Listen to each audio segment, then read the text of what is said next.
Hello এবং welcome friends. আজকে বন্ধু আপনাদেরকে এই যে ভিডিওটা আমি করছি, আজকে কিন্তু এই ভিডিওটা পুরোপুরি সতর্কতামূলক বা সচেতনমূলক ভিডিও। কেমন সচেতনমূলক বলবেন, যে আমরা দেখবেন আমাদের ফোন তাড়াতাড়ি এত নষ্ট কেন হয়। ঠিক আছে, দেখুন 1 বছর 2 বছর মধ্যে ফোন কিন্তু আমাদের নষ্ট হয়েছে, কারণটা কি? বা আমরা ইচ্ছা করে ফোন বদলে দিই, যে ফোনটা আর ভালো লাগছে না ইউজ করতে, ফোনটার উপরে আমাদের প্রচুর বিরক্ত জন্মে গেছে। কারণটা কেন? নিশ্চয় কারণ তো একটা আছে। কেননা নতুন ফোন আপনি কিনলেন পছন্দ করে, খুব দেখে শুনে বিচার বিবেচনা করে, কিন্তু কি হলো 1 বছর 1.5 বছর পর আপনার ফোনটা ইউজ করতে ভালো লাগছে না কেন? সেটাই কিন্তু আজকে বিষয়ে আলোচ্য বিষয় ভিডিওর মধ্যে। তো চলুন তাহলে দেরি করছি না, পুরোপুরি আমাদের কি কারণে কিছুগুলো কারণ বলবো, আপনারা দেখবেন সত্যি তাই তো, আমি তো ঠিকই বলছি। এইসব কারণগুলো যদি আপনারা ঠিকঠাক শুধরে নেন, তাহলে কিন্তু আপনারা কিন্তু একটা ফোন অনেক দিন ইউজ করতে পারেন। আমি বেশি ফোন কিন্তু চেঞ্জ করি, ইউজ করি না ভুল, আমি চেঞ্জ করি না। আমি অনেক দিন পর পর কিন্তু ফোন চেঞ্জ করি। আমার এই ফোনটা ভেঙে গেছিলো বলেই কিন্তু আমাকে এই ফোনটা আবার কিনতে হয়েছে, কেননা আমার ডিসপ্লেটা পুরোপুরি নষ্ট হয়ে গেছিলো। আমাকে বললো অনেক খরচা হবে, এর থেকে তুমি একটা ফোন কিনে নাও। আমাকে দোকানদার বললো বা সার্ভিস সেন্টার বললো, ওই জন্য আমাকে কিন্তু ফোনটা কিনতে বাধ্য হই। তাছাড়া আমি কিন্তু ওই ফোনটাতেই কন্টিনিউ করতাম। এই দেখুন, আমি যে ফোনে ভিডিও করছি সেই ফোনটা হয়ে গেল 6 থেকে 7 বছরের ফোন, এখনও কিন্তু দিব্যি আছে। আমি কিছুগুলো রুলস ফলো করি প্রত্যেকটা ফোনেই, সেই জন্য আমার কিন্তু প্রত্যেকটা ফোন এখনও, আমি যে ফোনটাতে ভিডিও করছি এখনও ওটা কিন্তু ব্যাটারি কিন্তু আমাকে চেঞ্জ করতে হয়নি, ব্যাটারি শুদ্ধ ভালো আছে। একদিন নতুন ফোনের মতনই একদিন কিন্তু ব্যাটারি ইজিলিভাবে চলে যাবে। ঠিক আছে, তো এবারে বলে দিচ্ছি কী কী কারণবশত। আমাদের দেখুন ফোনটা কিন্তু RAM, processor, battery, internal storage, আরও নানা রকম ক্যামেরা, মাইক, আরও নানা রকম দিয়ে কিন্তু আমাদের মাদার বোর্ড, এসব দিয়ে কিন্তু আমাদের একটা ফোন তৈরি হয়। ঠিক আছে, তো ফোনটা আমাদের নষ্ট কেন হয় না? ধরুন ফোনটা ইউজ করছেন, ফোনটার উপরে প্রচুর চাপ দিয়ে দিয়েছেন, র্যামের উপরে প্রচুর চাপ দিয়ে দিয়েছেন। কেমন চাপ দিয়েছেন? ধরুন আপনার ফোনটাতে 128 GB মেমোরি আছে। আপনি কি ফোন, মানে অনেকেরই, আপনার না, অনেকেরই, ম্যাক্সিমাম মানুষেরই ফোনটাতে কিন্তু 128 GB মধ্যে 128 GB কারোর ভর্তি হয়ে গেছে। কারোর ধরুন ও চিপের সাহায্যে ফোনটা চলছে, কারোর আবার 120 GB 25 GB, মানে 95 থেকে 100-র মধ্যে কিন্তু আমাদের ঘোরাঘুরি করছে প্রায় ম্যাক্সিমাম মানুষের। তাহলে ফোনটার উপরে যদি আপনি এত প্রেশার দেন, আমি যদি আমার শরীরের উপরে যদি প্রেশার বেশি, তাহলে কি হয়? শরীরটা কিছুদিনের মধ্যেই কিন্তু খারাপ হয়ে যাবে, আমাকে ডাক্তার দেখাতে হবে, ঠিক না? সেরকম ফোনেরও তো সেরকম সেম সিস্টেম না। আপনি যদি ফোনটাতে প্রচুর চাপ দেন, র্যামের উপর প্রচুর চাপ দেন, তাহলে কি হবে? ফোনটার প্রসেসর এক সময় কি করবে, ফোনটা কিন্তু আপনার কোনো লোডই কিন্তু নিতে পারবে না, ফোনটা হ্যাং হতে থাকবে, ফোনটা অটোমেটিকলি সুইচ অফ হয়ে যাবে, সফটওয়্যারের প্রবলেম হয়ে যাবে, ব্যাটারি বেশি ড্রেন হবে, ব্যাটারি বেশি খরচা হবে, মানে ব্যাটারি বেশি যাবে না কিছুদিন। আপনি চার্জ দিচ্ছেন, তাড়াতাড়ি ব্যাটারি শেষ হয়ে যাচ্ছে। এটা আরেকটা কারণ কি ব্যাটারি ড্রেন হওয়ার?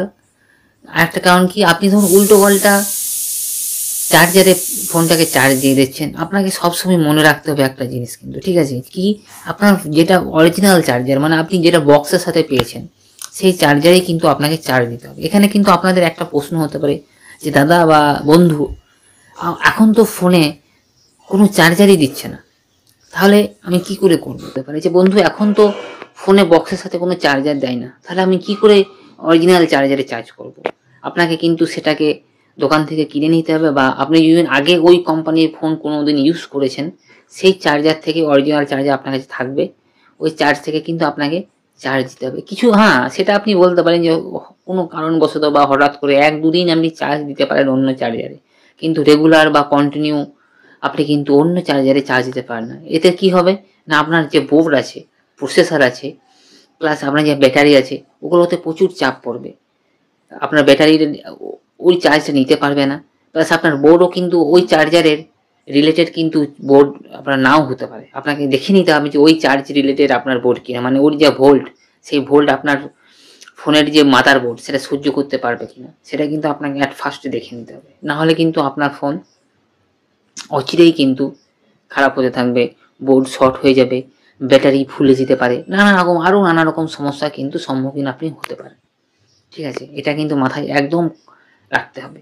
আবার অনেকের দেখবেন, যারা দেখবেন প্রচুর গেম খেলে, তারা দেখবেন ফোন কিন্তু গেমিং ফোনই কিনেছে, বা ধরুন একটা নর্মাল ফোন কিনেছে, গেম ওতে ভালোভাবেই চলে যাবে, কিন্তু সে কি করছে, ফোনটাকে কিন্তু রেস্ট কিন্তু দিচ্ছে না, ফোনটা গরম হয়ে গেছে তাও কিন্তু ও গেম খেলে চললো, মানে গেমের এমন পর্যায়ে চলে গেছে গেম থেকে কিন্তু আর বেরোতে পারছে না। সেই সময় আপনার কিন্তু একটাই করণীয়, আপনি ওই গেমটাকে যত তাড়াতাড়ি সম্ভব শেষ করে ফোনটাকে কিন্তু রেস্ট আপনাকে কিন্তু দিয়ে দিতে হবে। নাহলে কিন্তু আপনার এরকমভাবে চলতে থাকলে, কন্টিনিউ চলতে থাকলে ফোন কিন্তু আর লোড নিতে পারবে না, ফোনটা হ্যাং, নানা রকম সমস্যার সম্মুখীন আপনি কিন্তু হতে থাকবেন। ওই জন্য আপনাকে কিন্তু ফোনটাকে ভালো করে ঠিকঠাকভাবে ইউজ করতে হবে। মানে যখন ফোন গরম হয়ে যাচ্ছে, মানে আপনাকে বুঝতে হবে জিনিসটা যে হ্যাঁ, আমি সবার সাথে পাল্লা দিয়ে কিন্তু করব না। কেন করব না? যে আমার ফোনটা কিন্তু অতটাই ক্যাপাসিটি, আমার গেমিং ফোন নয়। গেমিং ফোন হলেও কিন্তু আপনাকে কিছুক্ষণ, আপনি 24 ঘন্টার মধ্যে ধরুন আপনি 15 থেকে 16 ঘন্টা গেমই খেলছেন, তাহলে ফোনটার অবস্থাটা কী হবে আপনি বলতে পারবেন? নিশ্চয়ই আপনি বুঝতেই পারছেন আমি কি বলতে চাইছি। ফোনটা একসময় যতই গেমিং ফোন হোক, একসময় কিন্তু আস্তে আস্তে ফোনের কিন্তু যত দিন যায় তত কিন্তু ফোনের কিন্তু ক্ষমতা কমতে থাকে। আমাদের যেমন বয়স হওয়ার সাথে সাথে কিন্তু ক্ষমতা কমতে থাকে, সেরকম ফোনেও কিন্তু আস্তে আস্তে যত পুরনো হতে থাকবে, যতই শক্তিশালী প্রসেসর হোক বা যাই যেমনই হোক, ফোন কোম্পানি বলতে পারে, কিন্তু আপনি দেখবেন যখন নতুন একটা ফোন কিনবেন তখন দেখবেন যেমন চলছে, কিছুদিন পর সেই ফোনটা কি সেরকমভাবে চলে? নিশ্চয়ই না। আপনি দেখবেন সেটা, আমি যদি ভুল বলছি তো 100% কিন্তু চলতে পারে না। কেন চলতে পারে না? আপনার ফোনটার কিন্তু কাজ করে করে কি হয়, অনবরত কাজ করছে, 24 ঘন্টায় কাজ করছে। আপনাকে ফোনটাকে কিছু রেস্ট দিতে হবে, কিন্তু আপনি রেস্ট দেন না। ফোনটাকে রাত্রের বেলায় যখন শুতে যাবেন তখন কিন্তু আপনাকে ফোনটাকে কিছুক্ষণের জন্য হলেও আপনার কিন্তু সুইচ অফ করে দিতে হবে। যদি আপনি সুইচ অফ করতে না ভুলে যান, ধরুন আপনি প্রতিদিন ভুলে যাচ্ছেন, কিন্তু একটা কন্টিনিউ একটা টাইম করে দিতে হবে, হ্যাঁ এই টাইমে আমার ফোনটা কিন্তু, আপনি দেখবেন যে যেই টাইমটা আপনি ফ্রি, আপনি কোথাও কোনো কাজ করেন না, সেই টাইমটাতে আপনাকে ফোনটাকে অটো শাটডাউন বলে একটা অপশন সব ফোনেই থাকে, বা অটো সুইচ অফ সব ফোনেই থাকে, কিন্তু আপনি খুঁজলে পেয়ে যাবেন। দেখবেন ওই সেটাকে অটো সুইচ অফ করে রেখে দিতে হবে, আবার অটো মানে মানে auto power of power on ওরকম অপশন থাকে, সেটাকে আপনার কিন্তু অ্যাক্টিভ করে রেখে দিতে, তাহলে কি ও নির্দিষ্ট টাইম হলে অটোমেটিক অফ হবে আবার অন হয়ে যাবে। এটা থাকলে করলে কি হয়, আপনার ফোনের কিন্তু মানে ক্যাপাসিটিটা বাড়বে, মানে হ্যাঁ ফোনটা রেস্ট পেলো, তাহলে ফোনটা কিন্তু তারপরের দিন দেখবেন স্মুথলিভাবে চলতে থাকবে, কোনো ডিস্টার্বই হবে না। এইসব জিনিসগুলো আপনাকে কিন্তু মেনটেন করতে হবে, না হলে কিন্তু আপনি যতই ভালো ফোন কিনেন কিন্তু আপনার সমস্যা হতে থাকবে। যতই আপনি গেমিং ফোন কেনেন, যে ভালো ফোন কেনেন, দামি ফোন কেনেন, একটা সময় পর কিন্তু সেও কিন্তু হাল ছেড়ে দেবে।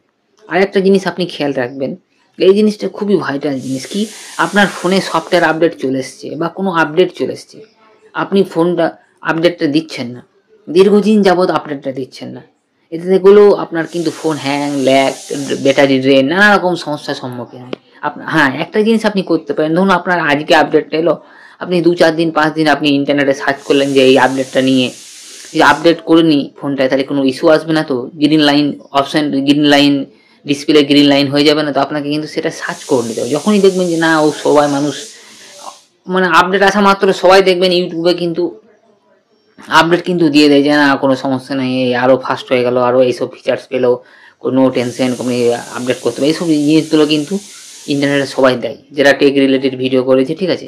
তাদের কাছ থেকে আপনি জেনে নিয়ে আপনি কিন্তু আপডেটটা শীঘ্রই দিয়ে দেবেন। 7 দিনের মধ্যে কিন্তু আপনাকে আপডেট ইমিডিয়েট দিতে হবে, নাহলে কিন্তু আপনার ফোন কিন্তু হ্যাং, ল্যাগ, ব্যাটারি ড্রেন এসব জিনিসগুলো কিন্তু হতে থাকবে 100%, আপনি দেখে নেবেন। তো বন্ধুরা, এই কিছু কিছু জিনিসগুলো আমি কিন্তু এলোমেলোভাবে বললাম, কিন্তু একদম সঠিক জিনিস কিন্তু আমি বলে দিলাম, কোনো পয়েন্ট ধরে আমি কিন্তু বললাম না। আপনারা সবাই বুঝতে পারছেন আমি কি বলতে চাইছি, এগুলো পয়েন্ট ধরে বলার কিচ্ছু নেই। আমরা সবাই জানি এইসব জিনিসগুলো কি, কিন্তু আমরা কিন্তু করতে চাই না। আমরা জানি সব কিছুই, কিন্তু তাও আমরা করি না। কেন করি না? আমরা ভুলে যাই বা করতে ইচ্ছা করে না, চাই না, যা আর কি হয়েছে, খারাপ হয়ে গেলে আবার ফোন ফেলে দেবো, আবার নতুন একটা ফোন কিনে নেবো। কিন্তু বন্ধুরা সবারই কিন্তু সেম সমস্যা, সেম ক্যাপাসিটি থাকে না ফোন কেনার, ঠিক আছে। তো তাদের জন্য বলছি বন্ধু, তারা কিন্তু একটু ঠিকঠাকভাবে ফোন ইউজ করবে, সবার সাথে পাল্লা দিয়ে কিন্তু করতে যেও না। যারা পারে ঠিক আছে করবে, যারা বুঝতে পারছো আমি কি বলতে চাইছি। তো আমিও কিন্তু সেই জিনিসটা করি, ভালোভাবে ফোন ইউজ করি। আমাকে তো বললাম, আমি যে ফোনটা দিয়ে ভিডিও করি সেই ফোনটা হলো 7 বছরের ফোন, পুরাতন, এখনও পর্যন্ত ব্যাটারি, ডিসপ্লে সব কিছু কিন্তু A to Z একদম 100% ওকে আছে। আর এই ফোনটা আমার কিনতে বাধ্য হয়েছে, যে ফোনটাতে আমি তখন হাতে ধরে আছি কিনতে বাধ্য হয়েছে কি, আমার যে আগের ফোনটা ছিল সেই ফোনটা দেখে আমার ডিসপ্লেটা পড়ে গিয়ে ভেঙে গেছে। তো অনেক খরচা বলছে, মানে 7-8 মোটামুটি খরচা বলছে। ওই জন্যই আমি একটা নতুন ফোন কিনে নিলাম। নাহলে বুঝতে পারি 7-8 খরচা মানে কি একটা ভালো ফোন হয়ে যেতে পারে আর কিছু পয়সা দিয়ে, যেটা আমি কিন্তু কিনে নিলাম। তো বন্ধুরা, এই ছিল কিছু কিছু অপশন বা পয়েন্ট, যেগুলো আপনারা যদি মাথায় রেখে চলেন তাহলে কিন্তু আপনারা ফোনটা কিন্তু দীর্ঘদিন যাবৎ ইউজ করতে পারবেন। না হলে আপনার ব্যাপার, আপনি কী করুন, আমার কাজ হচ্ছে আপনাদেরকে সতর্ক করা, আর কিছু না। তো বন্ধুরা, এই ছিল এই ভিডিওটা। আপনাদের ভিডিও যদি ভালো লেগে থাকে প্রচুর প্রচুর শেয়ার করুন বন্ধুদের সাথে, আর প্লাস ভিডিওতে একটু লাইক দিয়ে দেবেন, যাতে আমরা এরকম ইন্টারেস্টিং বা আপনাদের উপযোগী বা ইউজফুল ভিডিওগুলো আনতে পারি। মানে লাইক কমেন্ট করলে কি হয় না, আমাদের একটু উৎসাহ জাগে যে হ্যাঁ ঠিক আছে আমি ভিডিও করবো, আর উৎসাহ জাগে আমার। ঠিক আছে, তো আশা করছি আপনাদের এই ভিডিওটা অবশ্যই ভালো লাগবে। আবার দেখা হবে নেক্সট এবং অন্য কোনো একটা ভিডিওতে। তাদের জন্য ধন্যবাদ। জয় হিন্দ, বন্দে মাতরম।